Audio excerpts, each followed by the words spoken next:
복음의 진정한 목적을 향하여. 한 번 더 고백합시다. 교회의 진정한 목적을 향하여.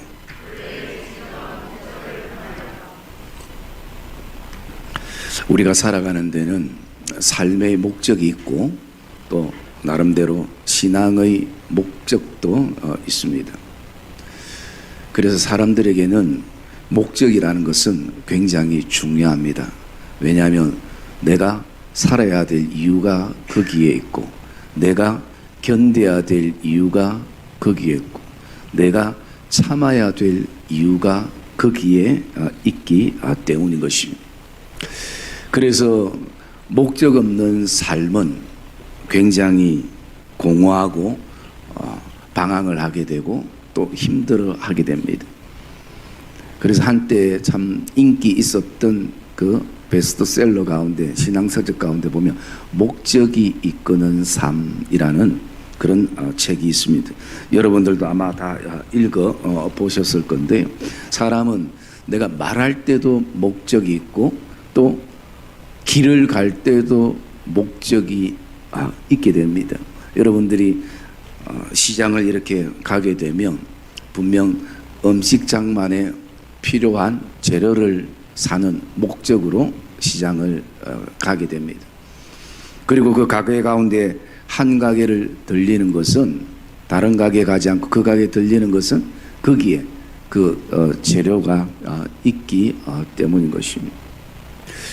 그래서 오늘도 저와 여러분들이 내가 예수를 믿는 목적이 뭔가, 오늘도 신앙생활하는 목적이 뭔가, 그리고 교회의 존재의 존재의 목적이 뭔가 라는 어떤 그런 맥락에서 질문을 던져보면서요, 오늘 우리가 같이 좀 묵상하고 싶은 것이 복음의 진정한 목적을 향하여 라는 것입니다.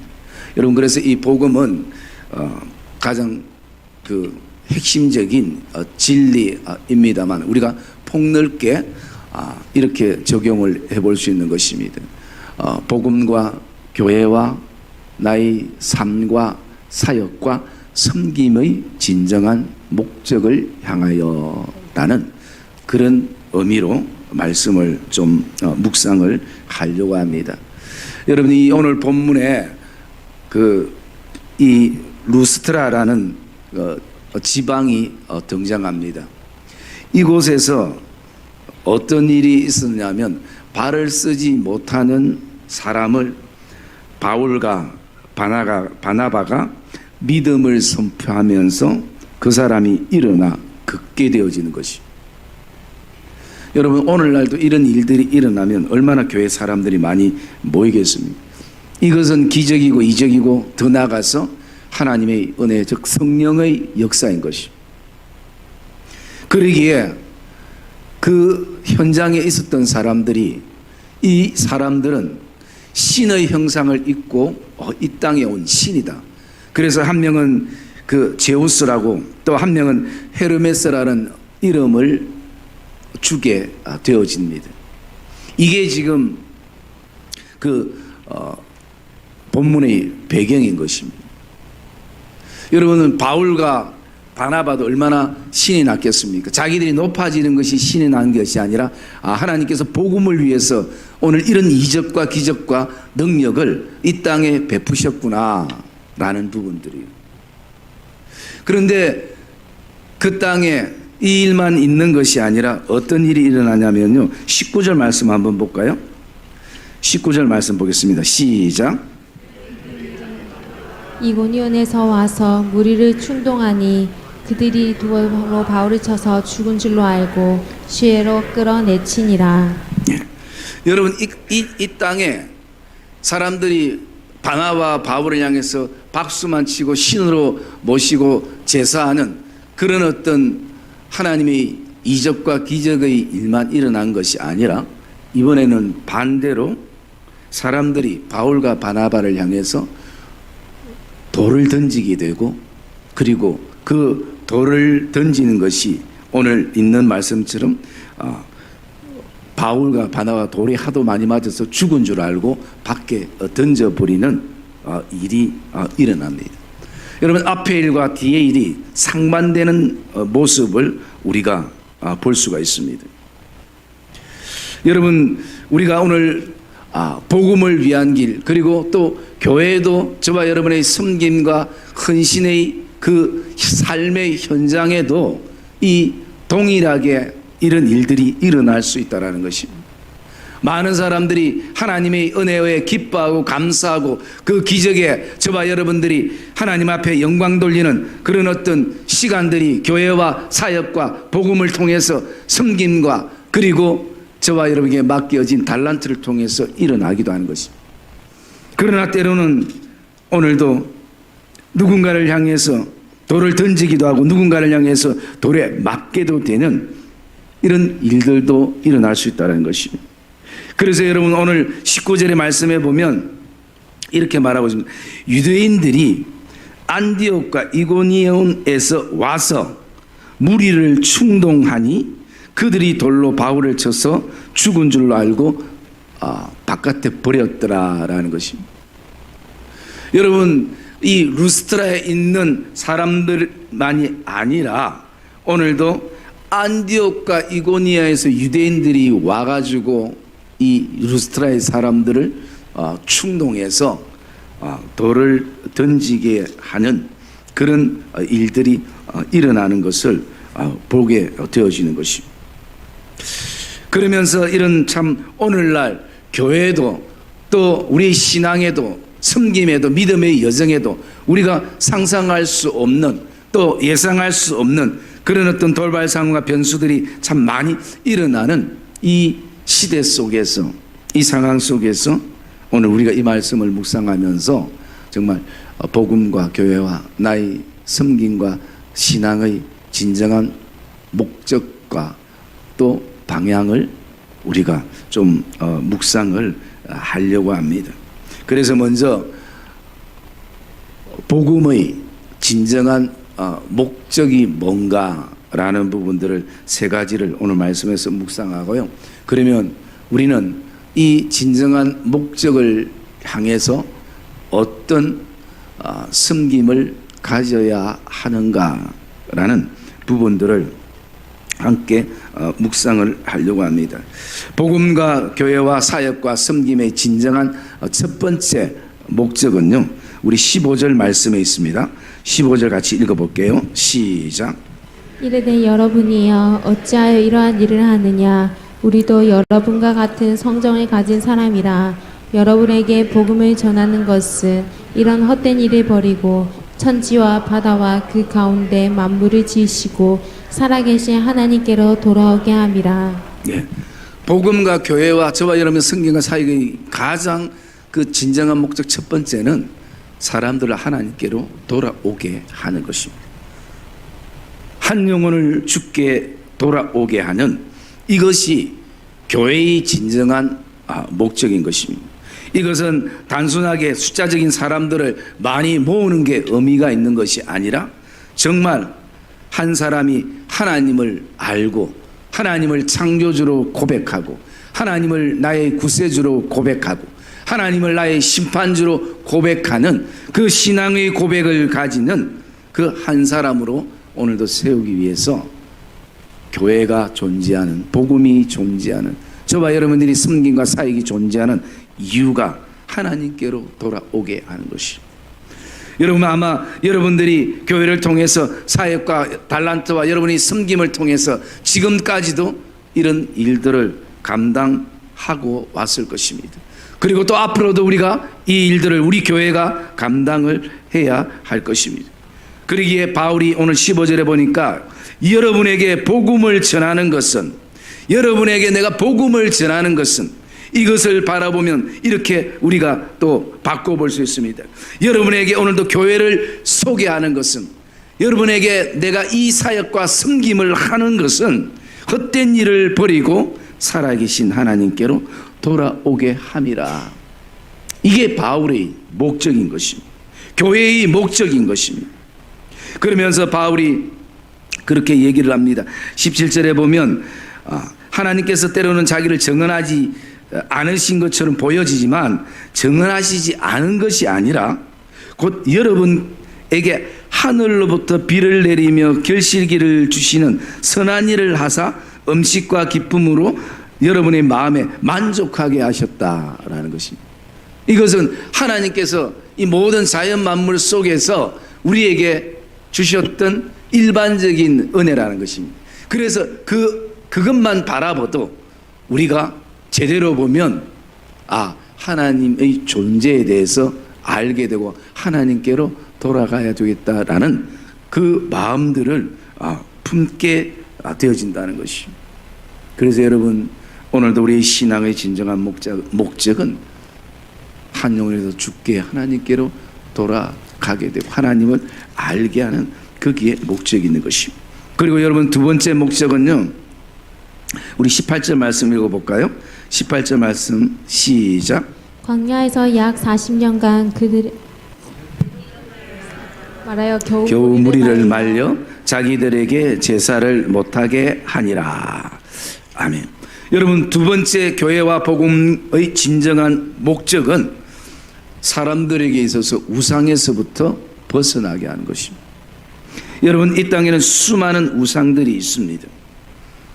그것이 형상화되어 있던 형상화되지 않았던, 그래서 교회가 존재하는 이유는, 복음이 존재하는 이유는 오늘도 그것이 우상인지 아닌지를 보게 하고 그리고 거기서부터 돌아서게 하는 것입니다. 여러분, 바나바와 바울을 사람들이 신으로 생각하고 그들에게 제사를 할 때에 인간적인 어떤 마음은 어떻겠습니까? 어쩌면 거기에 만족감을 가질 수도 있는 거죠. 그들을 말릴 필요도 없을 것입니다. 그러나 이들은 철저하게 그들을 말려서 사람에게 제사하지 못하도록, 사람에게 경배하지 못하도록 그렇게 했습니다. 그 이유가 뭡니까? 그게 우상이 되기 때문인 것이죠. 그래서 교회와 복음과 저와 여러분들이 사역과 섬김의 진정한 두 번째 목적은 우상으로부터 벗어나게 하는 것이죠. 여러분, 우리가 지난 금요일 날 히브리서 11장 말씀을 통해서 아브라함과 이삭의 그 관계를 우리가 묵상을 했습니다. 특별히 하나님께서 하나밖에 없는 이삭을 하나님 앞에 드리라는 그 명령을 받고 아브라함이 새벽 일찍 아들과 함께 그 모리아산으로 올라가게 됩니다. 여러분, 그 길이 얼마나 고통의 길이고 십자가의 길이고 아픔의 길이겠습니까? 그 어떤 말도 아들에게 해줄 수 없는,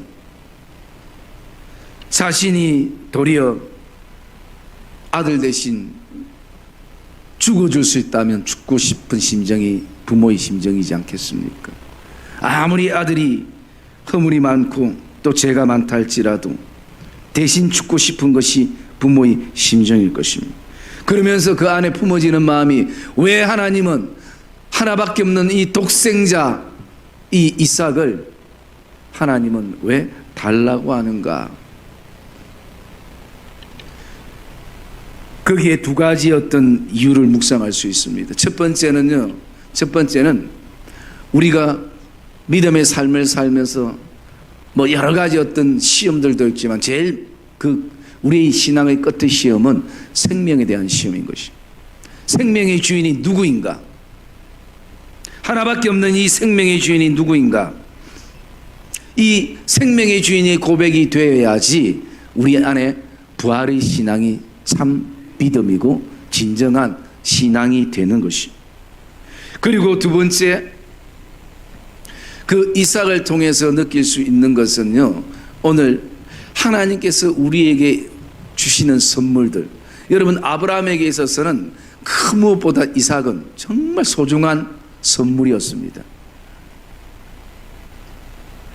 그 선물을 바라볼 때에 오늘도 그 선물이 우리에게는 하나님의 어떤 축복의 대상이 되어야지, 그것이 소유의 대상이 되는 순간부터 그게 우상이 될 수 있다는 것이죠. 여러분, 하나님은 우리에게 많은 선물들을 주셨습니다. 우리에게 영육간의 건강도 주시고 달란트도 주시고 가정도 주시고 직장과 일터 사업처와 가게와 모든 것을 하나님이 우리에게 주셨습니다. 그게 크든 작든 하나님이 우리에게 주신 선물입니다. 그러나 때로는 이 선물이 우리에게 고통을 안겨다 주고 눈물을 안겨다 주고 또 때로는 반대로 기쁨과 감사함을 안겨다 주고 또 그 안에 수많은 갈등들이 구조가 생겨날 때에 우리는 이 선물을 뒤로 하고 먼저 하나님 앞에 신앙적인 생각들을 가져봐야 됩니다. 이 선물이 오늘도 내가 소유의 대상으로 품으면서 어느 순간부터 자녀가 우상이 되고 내 일이 우상이 되고 또 내 신앙이 우상이 되어버리는 순간이 되지 않은가. 여러분, 우리가 기억해야 될 것은 하나님이 주신 선물은 소유의 대상이 아니라 축복의 대상인 것을 기억하시기를 주의 이름으로 축복합니다. 그래서 우리는 교회와 성도들, 하나님이 주신 교회와 성도들과 직장과 일터와 가게와 자녀들을 위해서 오늘도 우리는 축복의 대상이기 때문에 그 축복의 손을 들어야 하는 것입니다. 그것은 단지 우리의 기도만을 말하는 것이 아니라 그럴 때 선물이 우리에게 우상이 되지 않는 것입니다. 그냥 감사함이 되는 것입니다. 때로는 그 선물을 통해서 내가 눈물을 안고 품어야 될 요소도 축복의 대상이 되어지는 것입니다. 그리고 세 번째, 교회와 복음과 저와 여러분의 섬김과 사역의 진정한 목적 세 번째는 뭐냐면요, 21절 볼까요? 21절 말씀 시작.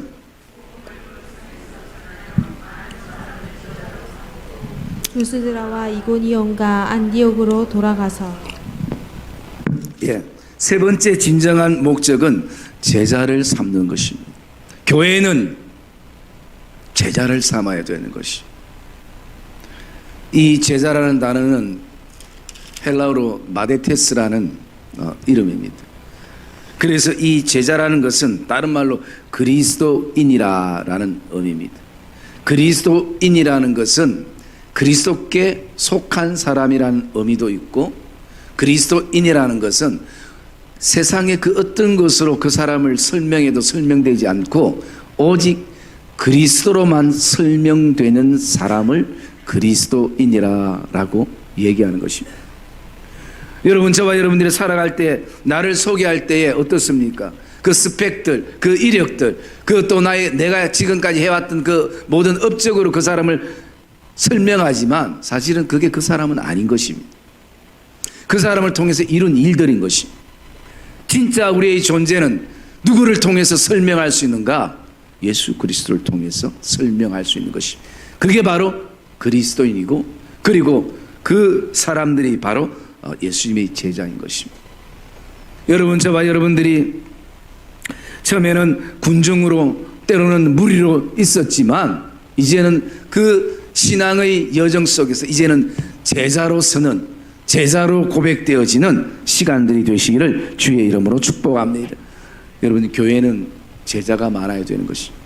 여러분, 그 제자는 오늘도 그 사람에 대한 제자가 아닌 것입니다.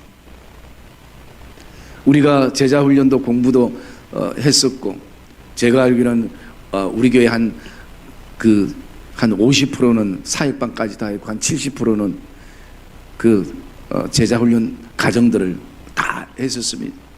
여러분, 그럴 때에 우리가 예수님의 제자가 되자는 그거의 모토지, 목사의 제자가 되기 위해서 만드는, 목사의 편을 만들기 위해서 내 어떤 그 인간적인 어떤 정치력을 넓히기 위해서 하는 시간들이 아닌 것입니다. 여러분, 바울과 바나바도 자기의 제자를 만드는 것이 아니라 오직 예수 그리스도의 제자를 만들기 위해서 많은 사람들을 제자로 삼는 것입니다. 여러분, 교회의 진정한 목적은 이 세 가지입니다. 어쨌든 하나님께로 돌아오게 해야 되는 것이고, 어쨌든 우상에서부터 벗어나게 해야 되는 것이고, 어쨌든 나가서 한 명이라도 제자 삼는 것, 이게 교회의 저와 여러분의 사역과 섬김의 진정한 목적인 것이. 내 이름을 위해서, 내 명예를 위해서, 여러분, 결코 그런 부분들은 아닌 것입니다. 그러면 우리가 이 진정한 목적을 다시 한번 가슴에 품으면서 이것을 위해서 우리는 성도들이, 우리 믿음의 공동체, 우리 교회가 어떻게 나갈 것인가? 저는 5가지로 이렇게 묵상을 했는데요. 5가지라는 것도 그만큼 많나 길지 않습니다. 짧게 제가 말씀드리겠습니다. 첫 번째, 우리 22절 말씀 봅시다. 첫 번째 22절 시작. 제자들의 마음을 굳게 하여 이 믿음에 머물러 있으라. 권하고 또 우리가 하나님의 나라에 들어가려면 많은 환난을 겪어야 할 것이라 하고. 예. 첫 번째로 우리가 어떻게 해야 되는가? 첫 번째는요, 믿음에 어쨌든 머물러 있어야 되는 것이, 신앙에 머물러 있어야 되는 것입니다. 그러면서 바울이 오늘도 그렇게 고백합니다. 너희가 마음을 굳게 하여 이 믿음에 머물러 있으라. 이것을 바울이 자꾸 권하는 것입니다. 그러면서 바울이 고백할 때 하나님 나라에 들어가려면 많은 환난을 겪어야 할 것이니라. 그러나 그 환난보다 더 큰 것이 하나님의 나라인 것입니다. 오늘도 그러기에 오늘 저와 여러분들이 그 믿음에 머무는, 그래서 여러분, 우리의 믿음의 검증은 언제 되는가? 환난이 일어나 봐야 되는 것이, 일들이 일어나 봐야 아는 것이, 일들이 일어나기 전에는 그 믿음을 아무도 알 수가 없는 것이, 내가 아무리 믿음을 지식적으로 잘 알고 그 믿음에 대한 정의를 사람들에게 감동이 될 만큼 한다 할지라도 더 중요한 것은 저와 여러분의 삶 안에 믿음이 실제가 되어야 될 줄 믿습니다. 그래서 여러분, 신앙의 그 끝은 결국은 믿음인 것이, 오늘날 우리에게 오는 수많은 어떤 시험들, 아브라함도 히브리서 11장에 고백할 때에 아브라함이 시험을 받을 때에 그것을 믿음으로 이겨낸 것이, 믿음으로 감당했다라는 것이.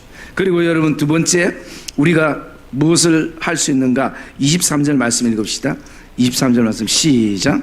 각 교회에서 장로들을 택하여 금식 기도하며 그들이 믿는 주께 그들을 위탁하고. 예, 여러분, 두 번째는요, 우리가 기도하고 주님께 위탁해야 하는 것입니다. 이 두 가지가 병행돼야 되는 것이, 장로님들로부터 시작해서 그들이 기도하기 시작했어요.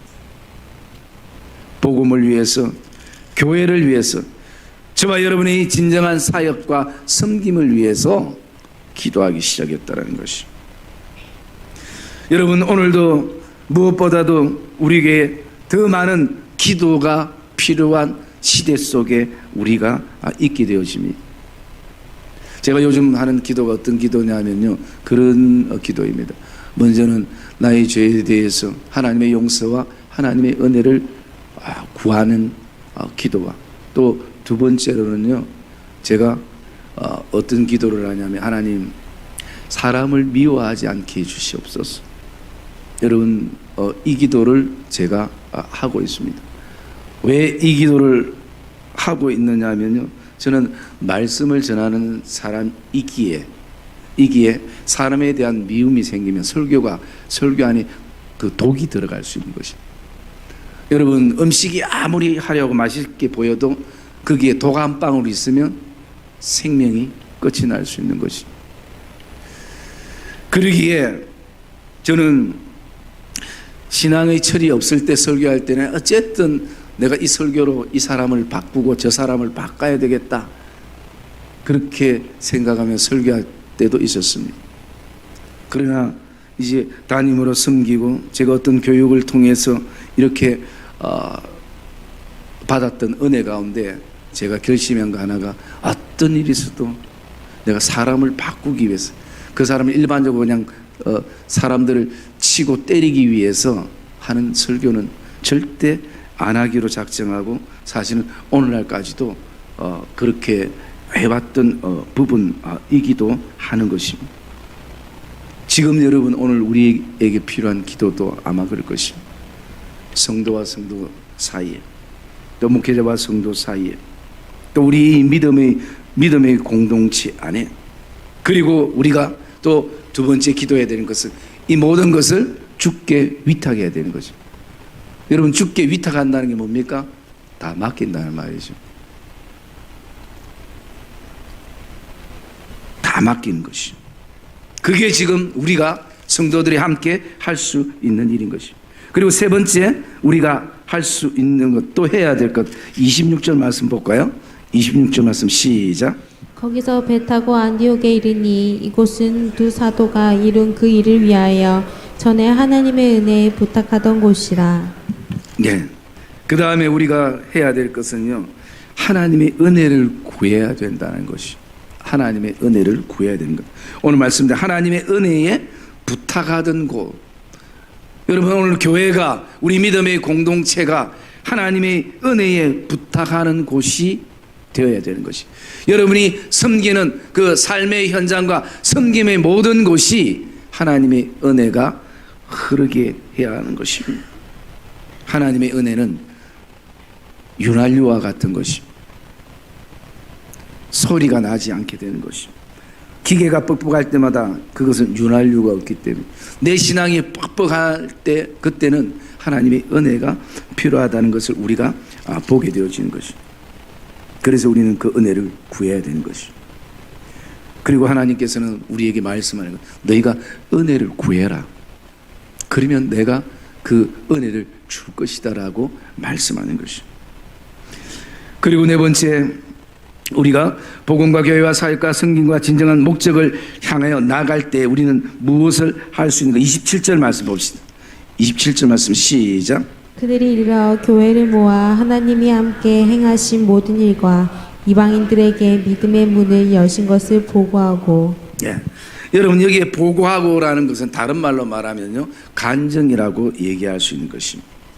그래서 교회들이 모여져서 지금까지 하나님께서 함께 행하신 모든 일들과 이방인들을 향해서 복음의 문을 여신 것에 대해서 간증이 되어야 된다는 거죠. 그런데 우리 대부분 조금, 물론 뭐 생활적인 간증도 은혜가 되지만 사실은 생활적인 간증이 또 비교되면서 또 상처가 될 때도 있어요.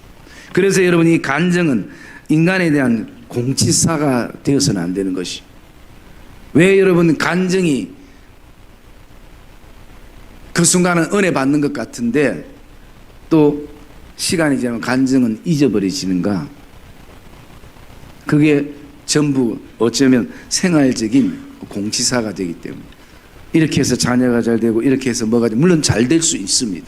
그러나 근본적인 뿌리 깊은 간증은 사실은 그게 아닌 것이. 그런데 여러분, 말씀은 인간의 공치사가 아니기 때문에 그 말씀이 우리를 붙잡아 주는 것이. 시편 기자의 고백처럼 내가 곤란할 때에 하나님의 말씀이 나를 살렸도다. 그래서 여러분, 오늘도 이것은 이들이 교회에 얼마나 많은 간증들이 있겠습니까? 그런데 그런 간증들은 오직 인간의 어떤 공치사를 어떤 업적을 얘기하는 것이 아니라 하나님께서 함께 행하신 일들, 그리고 이방인들에게 믿음의 복음, 그리고 복음의 문들이 열려지고 또 앞으로 열릴 것에 대해서. 그래서 여러분, 우리가 가지는 그 간증의 내용들이 어떤 것이 돼야 되냐면요, 우리 찬송가 아까 불렀던 288장 한번 볼까요?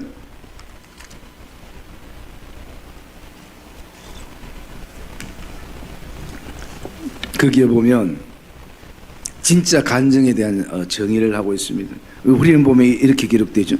이것이 나의 간증이요, 이것이 나의 찬송일세. 이 고백을 할 때 이것이 뭔가, 뭐가 나의 간증인가? 여러분, 1절에 보면요, 예수를 나의 구주 삼고, 이것이 나의 간증이 되어야 되는 거죠. 세상적인 어떤 성공과 세상적인 어떤 얻어지는 것도 중요하겠지만 진짜 간증과 찬송은 예수로 나의 구주 삼는 거예요. 두 번째는 어떤 간증입니까? 온전히 주께 맡긴 내용인 것이. 그럴 때에 이것이 우리의 간증이 되고 찬송이 되는 거죠. 그 다음에 세 번째는요, 주 안의 기쁨 누림으로. 이게 오늘도 나의 간증과 나의 찬송이 되는 것이. 근데 여러분, 그러나 우리가 대부분 간증은 어떤 간증을 듣고 싶어 합니까? 좀 더 세상적으로 잘 되고 또 성공하고 또 다른 자녀보다 우리 자녀가 이래서 잘 된 것. 그게 간증이기도 하지만 그게 오래 가지를 못해요. 왜? 사람은 또 다른 욕심이 생기기 때문에. 여러분, 오늘도 저와 여러분에게는 분명한 간증이 있습니다. 찬송이 있습니다. 왜? 예수를 나의 구주 삼고 있기 때문인 것입니다. 또 오늘도 온전히 주께 우리의 모든 것을, 내 영을 맡기고 내 삶을 맡기기 때문인 것입니다. 힘들고 어렵지만 그래도 지금 주 안에서 우리가 기쁨을 누리고 있기 때문인 것입니다. 그래서 이것이 나의 간증이요, 이것이 나의 찬송이요. 우리 한번 같이 고백해 볼까요? 이것이 나의, 이것이 나의 찬송일세. 나 사는 동안 끊임없이 구주를 찬송하. 우리 한번 더 고백합시다. 이것이 나의, 이것이 나의 간증이요, 이것이 나의 찬송일세. 나 사는 동안, 사는 동안 끊임없이 구주를 찬송하리로다. 여러분, 우리는 다 간증자인 것입니다. 우리는 그러기에 이 간증이 복음을 위해서 쓰여지는, 교회를 위해서 쓰여지는, 나의 사역과 섬김을 위해 쓰여지는 시간들이 되기를 주의 이름으로 축복합니다. 그러면서 우리 마지막 5번째요, 우리가 복음과 교회와 사역과 섬김의 진정한 목적을 향해 나갈 때 우리가 무엇을 할 수 있는가? 28절 말씀 봅시다. 28절 말씀 시작. 예. 우리가 마지막으로 할 수 있는 것은요, 자신에게 주신 자리를 지키는 것입니다. 하나님이 내게 주신 자리를 지키는 것입니다. 여러분, 오늘 28절 말씀이니까 제자들과 함께 오래 있으니라. 여러분, 오래 있다는 것은 세월의 흐름도 말하지만 지금 이 상황들을 바라볼 수 있어야 되는 거예요. 이 상황이 편안한 상황들이 아니라 오늘 핍박이 있고 환난이 있고 어려움이 있고 시험이 있는 가운데, 그럼에도 불구하고 그 자리를 묵묵히 지켜나가는 함께하는 동력자들이 있는 것입니다. 여러분, 지금 이 시대, 또 오늘 우리 교회는 이렇게 묵묵히 제자들과 함께하며 자신에게 주어진 자리를 기도와 또 교회와 하나님 사랑 가운데에 지켜나가는 그 동력자들이 필요하고, 그것이 저와 여러분들이 서야 될 자리인 것입니다. 지금도 마찬가지입니다. 지금도 정말 우리 성도들이 그 묵묵히 오늘도 지켜나가며, 또 참 제가 도리어 부끄러울 때는 도리어 성도들이 저에게, 제가 목사님 동력을 제대로 하지 못했습니다. 제가 목사님에게 좀 더 많은 관심을 가지지 못했습니다. 여러분, 그런 문자와 그런 어떤 전화를 받게 되면, 그러면 제 스스로가 마음속에 참 감사하기도 하지만 무겁기도 하고 그랬던 어떤 시간들이 있게 되어지는 것입니다. 사랑의 믿음의 성도님들, 오늘 이 시대 속에 또 이 어려움과 힘듦 속에서 우리가 다시 한번 본질로 돌아가야 될 줄 믿습니다. 저도 돌아가고 여러분도 돌아가야 될 줄 믿습니다.